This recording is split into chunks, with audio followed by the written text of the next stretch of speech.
Welcome to red TV. నేను మీ తేజ. అయితే మళ్ళీ హిందూ ఆలయాలపైన అటాక్స్ అయితే మొదలయ్యాయి. రీసెంట్ గా మొయినాబాద్ లో ఒక చిన్న విలేజ్ దగ్గర హనుమాన్ టెంపుల్ ని లోపల ఉన్న విగ్రహాన్ని బయట తీసుకొచ్చి బయట పడేశారు. ఇదంతా కూడా దృశ్యాలు మీరు పక్కన విజువల్స్ లో ప్లే చేస్తున్నా ఒకసారి చూసే ప్రయత్నం చేయండి. ఎంత ఘోరంగా అంటే చాలా చాలా ఘోరంగా ప్రవర్తిస్తున్నారు.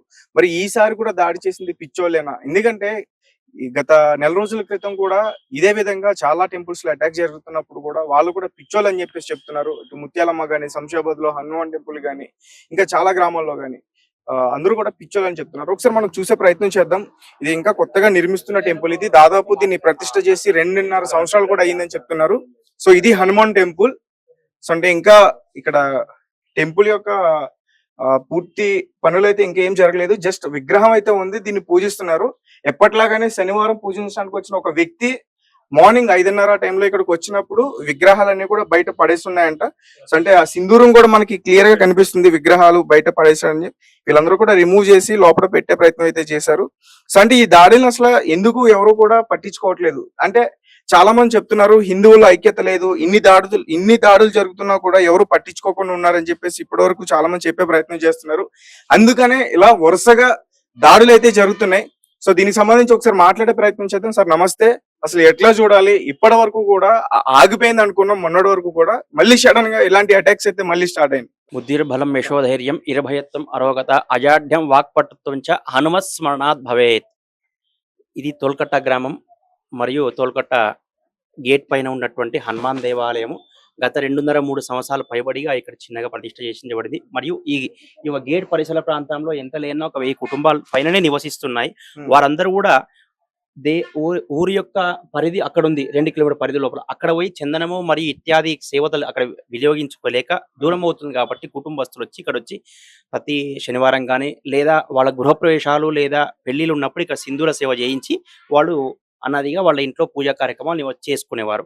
దానిలో భాగంగా ఇవాళ ఉదయం పొద్దున 5:30 ప్రాంతంలో ఏదో అఘాయిత్యం ఇక్కడ జరిగింది. ఈ యొక్క భిన్నం జరిగింది, విగ్రహాన్ని కూల్చడం జరిగిందని చెప్పడంతో నేను ఈ యొక్క గ్రామ పురోహితులు పూజారి శ్రీపాద్ నా పేరు. సో వాళ్ళు ఇన్ఫర్మేషన్ చేయగానే నేను బయటికి పోయింటి, ఇంతకుముందు వచ్చి ఉన్నాను.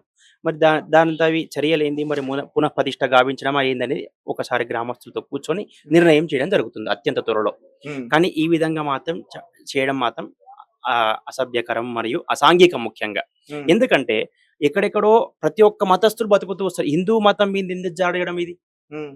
మరి దాన్ని ఎందుకు మరి గవర్నమెంట్ వారు కానీ లేదా పోలీసు వారు కానీ లేదా ఇతర కుల సంఘాలు ఏవైనా పర్వాలేదు, ఎవరైనా పర్వాలేదు, వారు కూడా చర్య తీసుకోవాలి ఖచ్చితంగా. మరి ఇక్కడ ఈ విధంగా జరుగుతున్నది. ఈ విధంగా మరి తెలంగాణలోనే జరుగుతున్నాయి ఎక్కువ కూడా. మొన్న చూస్తే అక్కడ ముత్యాలమ్మ గుడి గాని లేదా ఇప్పుడు ఇది గాని మధ్యలో శంషాబాద్ లో ఒక గుడి గాని ఈ విధంగా జరుగుతున్నాయి. కాస్త పెద్దలు దృష్టి పెట్టి దాన్ని సరి చేయగలం మనవి. అది అంటే చాలా మంది చెప్తున్నారు సార్, అంటే ఇది ఇట్లా ఎందుకు వరుసగా జరుగుతున్నాయి అంటే హిందువుల్లో ఐక్యత రావట్లేదు, ఇన్ని దాడులు జరుగుతున్నా ఒక 2 రోజులు 3 రోజులు ఉండి వెళ్ళిపోతున్నారంటూ కూడా చెప్తున్నారు. మరో బంగ్లాదేశ్ గా మారే అవకాశం ఖచ్చితంగా కనిపిస్తుంది అంటూ కూడా చెప్తున్నారు. ఐక్యత అనేది లేదు అనుకోవడం అంటే ఐక్యత ఉంటుంది, కానీ దానికి సమయం రావాలి. ఐక్యతకి దాడులకి సంబంధం ఏముందని నా ప్రశ్న. ఐక్యతకు దాడకు అంటే దాడులు కొంతమంది వాళ్ళ బయటి నుండి వచ్చేటువంటి ముస్లిమ్స్ కానీ ఇతరులు ఎవరైనా ఒకరిని నిందించడం కన్నా ఆ సంఘాన్ని వాళ్ళు ఐక్యతగా ఉండి చేస్తున్నారు. ఇక్కడ వచ్చి ఎక్కడో దేరా వాళ్ళ ప్లాన్స్ ప్రకారం చేస్తున్నారు. దాన్ని అరికట్టాలి. మూలం ఎక్కడుందో అక్కడ తీసుకుపోయి దాన్ని తుంచాలి. దాన్ని వాళ్ళు వచ్చినారు అంటున్నారు కానీ పట్టుకుంటున్నారా? మరి పట్టుకోవట్లేదు కదా. దాన్ని పట్టుకొని దాన్ని నిందించాలి. అక్కడ దాన్ని తుంచేయాలి. మొక్కలు ఉన్నప్పుడు తుంచేస్తే ఇవన్నీ దాడులు జరగవు. ఓకే సార్, హనుమాన్ అంటేనే మనం చాలా శక్తివంతమైన దేవుడిగా పూజిస్తాం. ఎక్కువగా మన కష్టాలు వచ్చినప్పుడు హనుమాన్ టెంపుల్ కి వస్తాం. అలాంటి హనుమాన్ టెంపుల్ ని ఈ రోజు బయట పడేశారు. అంటే అవమానించడానిక, మనోభావాలు దెబ్బతీయడానిక? ఇది హిందువుల మనోభావాలు దెబ్బతీయడానికి.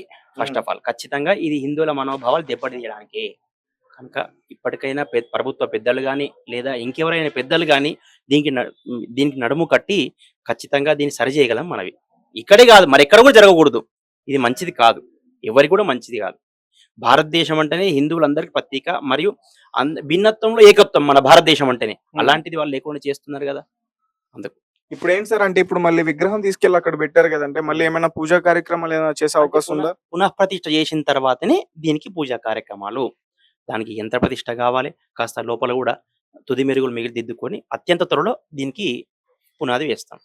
Right, thank you. సో ఇది పరిస్థితి. సో మళ్ళీ దీన్ని ప్రతిష్ఠించాలని కూడా చెప్తున్నారు అయ్య గారు. సో మరి ఇక్కడ స్థానికులు అసలు ఇక్కడ ఎలా రెస్పాండ్ అవుతారని అయితే మాత్రం మనం చూడాల్సింది. ఎందుకంటే దీనిపైన ఎవరైతే దాడి చేశారో వాళ్ళు ఇప్పటి వరకు కూడా దొరకలేదు. ఇంకా 2 days టైం అడుగుతున్నారు పోలీసులు. వాళ్ళు దొరికేంత వరకు కూడా మరి ఇది ఇంకా కొనసాగే అవకాశం అయితే ఉంటుంది. సో చూద్దాం అసలు ఈ నిందితులు ఎవరు, వాళ్ళు కూడా ముత్యాలమ్మ టెంపుల్ దగ్గర అటాక్ చేసిన లాంటి వ్యక్తులైనా, లేకపోతే ఎవరైనా తాగేసి ఇక్కడికి వచ్చి ఇప్పుడు విలేజ్ లో ఎందుకంటే ప్రొటెక్షన్ ఎక్కువ ఉండదు. కాకపోతే సిటీలో సైడ్ అయితే ఈఎస్ ప్రొటెక్షన్ మరియు సీసీటీవీ ప్రొటెక్షన్ ఎక్కువ ఉంటది కాబట్టి అక్కడ తగ్గించుకొని ఇక్కడికి దారి మళ్ళీ నా ఆలోచన. సిటీలో క్రౌడ్ ఎక్కువ ఉంటుంది, విలేజ్ లో అంత రారు. పబ్లిక్ రష్ ఉంటది, పబ్లిక్ తిరుగుతా ఉంటారు కాబట్టి ఎట్లాగో అక్కడ వదిలేసి ఇక్కడ టాపిక్ డైవర్ట్ చేసుకున్నాం అనుకో, ఇక్కడ షిఫ్ట్ చేసేసి వాళ్ళని విలేజ్ లో కొంచెం పంపించేసేస్తే ఇక్కడ నుంచి స్టార్ట్ చేసేస్తే ఇక్కడ క్రౌడ్ ఉంటారు. ఇప్పుడు ఒకరు ఉన్నారంటే ఒకరు ఉండకపోతారు, లేకపోతారు. ఒక టైంకి ఒకరు ఉంటారు, ఒక టైంకి ఒకరు డ్యూటీలోకి వెళ్తారు. కొంతమంది ఎవరో 2-3 ఉంటారు ఇక్కడ. అక్కడైతే ఒక బండి ఆగిందంటే 100 బండ్లు ఆగిపోతాయి. ఏ నైట్ అయినా సరే మనం ఎవ్రీ నైట్ ఎనీ టైం పోయినా గానీ ఏ టెంపుల్ దగ్గర అయినా సరే బండి ఆపుకొని నిలబడమంటే పోలీసు వాళ్ళు కానీ ఎవరి కానీ సీసీ కెమెరా అంటే ఎక్కడైతే ఏముంది ఇప్పుడు ముత్యాలమ్మ టెంపుల్ దగ్గర దొరికిన ఏం చేశారు, దొరికిన అదే నిర్లక్ష్యం కదా. ఆ నిర్లక్ష్యం వల్లనే ఇవన్నీ దారి తీసినాయి కదా. ఇవన్నీ జరగడానికి దారి తీసిన కారణమే అది. ప్రభుత్వం కఠిన చర్య తీసుకోకపోవడమే ఆ నిర్లక్ష్యం. ఆ నిర్లక్ష్యం చేయకుండా ప్రభుత్వం కఠిన చర్యలు తీసుకున్నట్టయితే మనకి ఇట్లాంటి దుస్థితి ఈ రోజు మనం ఎదురు చూసే వాళ్ళం కాము.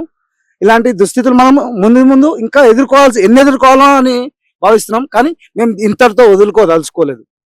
దీన్ని పెద్ద ఎత్తున తెలంగాణ ఎత్తున అయినా సరే ఖచ్చితంగా తీసుకెళ్లాలని ఈ 2 రోజులు మాకు పోలీసు వాళ్ళు ఆధ్వర్యంలో మేము ఈ 2 రోజులు వాళ్ళ మీటింగ్ వరకు వాళ్ళు మాకు కన్క్లూజన్ ఇస్తామన్నారు.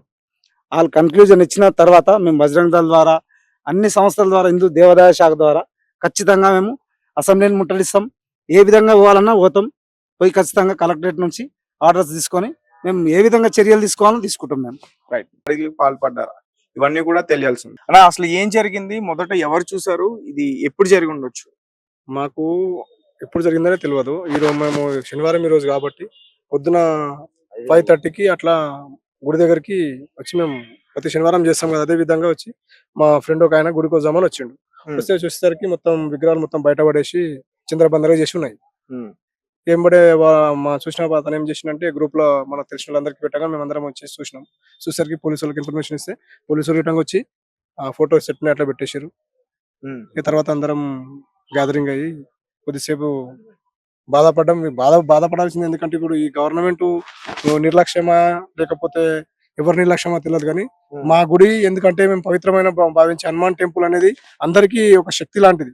అలాంటి విగ్రహాన్ని ఈ రోజు తీసి బయట పడేసారంటే అట్లాంటి వాళ్ళను గట్టిగా శిక్షించాలని కోరుకుంటున్నాం. అదేవిధంగా పోలీసు వారిని కూడా మేము చాలా వాళ్ళకి కోఆపరేట్ చేసినాం. ఇక్కడ ఇప్పటివరకు పెద్ద ఎవరు ఎంపీ గారు వచ్చారు. ఆయనటంగా ఎంక్వైరీ చేపిస్తామని చెప్పి డిఎస్పీ సిప్ సారటంగా వచ్చారు. వాళ్ళటంగా మాకు చెప్పారు. మేము ఎంక్వైరీ చేసి ఒక రోజు టైం ఇవ్వండి, 2 రోజులు టైం ఇవ్వండి, మేము పట్టుకుంటాం, వాళ్ళ పైన కఠిన శిక్షలు ఇస్తామని చెప్పారు. మీకు ఎవరి మీద అనుమానం ఉందంటే ఈ ఊర్లో గానీ ఎవరైనా కొంచెం అనుమానాస్పదంగా తిరగడం గానీ అట్లాంటిది మేము చూడలేమండి. ఎందుకు చెప్తాం? ఇప్పుడు అవతలడానికి రాదు, ఇవతలడానికి రాదు. ఎవరైనా ఒక చూసినాము అంటే వాళ్ళను చూసినాము అంటే ఎవరు చెప్పం, ఏం చేయాలో అదే చేస్తాం. ఎందుకంటే ఇది మామూలు విషయం కాదు. ఒక గుడి అనేది ఎంత పవిత్రమైనదో అందరికీ తెలుసు. అట్లాంటి విషయాన్ని వాళ్ళు అట్లా చీప్గా తీసేసారంటే మేము ఎందుకు ఒప్పుకుంటాం? చూడలేం కాబట్టి అసహనం ఉన్నాం. చూస్తే మాత్రం అసహనం మేము బయట పెడుతుంటాం. ఇప్పటివరకు పోలీసులు ఏం చెప్తున్నారు? పోలీసులు 2 రోజులు టైం అడిగారు. 2 రోజులు టైం ఇస్తే ఎంక్వైరీ చేసి మేము వాళ్ళ పైన కఠిన చర్యలు తీసుకుంటామన్నారు. అందుకే ఆ 2 రోజులు మేము సహనంగా ఉన్నాం. వాళ్ళు గిట్ట 2 రోజుల్లో చేయకపోతే మేము ఏం చేయాలనేది 100% చేస్తాం. రాష్ట్ర వ్యాప్తంగా మేము చేయడానికైనా రెడీగా ఉన్నాం. రైట్. అంటే ఇంతకు ముందు కూడా హిందూ ఆలయాలపైన ముఖ్యంగా ఈ హైదరాబాద్ లో, తెలంగాణ రాష్ట్రంలో చాలా ఎక్కువ జరిగాయి. అంటే వాళ్ళ మీద కఠిన చర్యలు తీసుకోకపోవడానికి ఇలా మళ్ళీ పాల్పడుతున్నారు అనుకోవచ్చా? 100% కదా. వాళ్ళ మీద కఠినమైన చర్యలు తీసుకుంటే ఇట్లాంటివి జరిగాయి కదా. అట్లా చేయకుండా వాళ్ళు 3 రోజులు హైపర్ గా చేసి యూట్యూబ్లలో టీవీలలో పెట్టేసి పిచ్చోళ్ళని చేసేసి క్లోజ్ చేసేస్తారు. అలా అట్లా చేయడం వల్ల ఇట్లాంటివి అయితేనే ఉన్నాయి. వాళ్ళ మీద కఠిన చర్యలు తీసుకొని కఠినంగా చేస్తే ఇట్లాంటివి కాకుండా ఉంటాయి కదా. అట్లాంటి చేయరు కాబట్టి ఇట్లాంటివి అవుతున్నాయి. అంటే అసలు మొత్తం ఎన్ని ఆలయాలు ఉన్నాయి ఈ ఊర్లో? అంటే హనుమాన్ టెంపుల్ ఒకటి ఉంది, హనుమాన్ టెంపుల్ ఒకటి ఉంది, వినాయకుని టెంపుల్ ఒకటి ఉంది ఈ జాగాలో. మా ఊర్లో మొత్తం ఒక 3-4 టెంపుల్ ఉన్నాయి. మల్లన్న గుడి ఒకటి ఉంది, బీరప్ప గుడి ఉంది.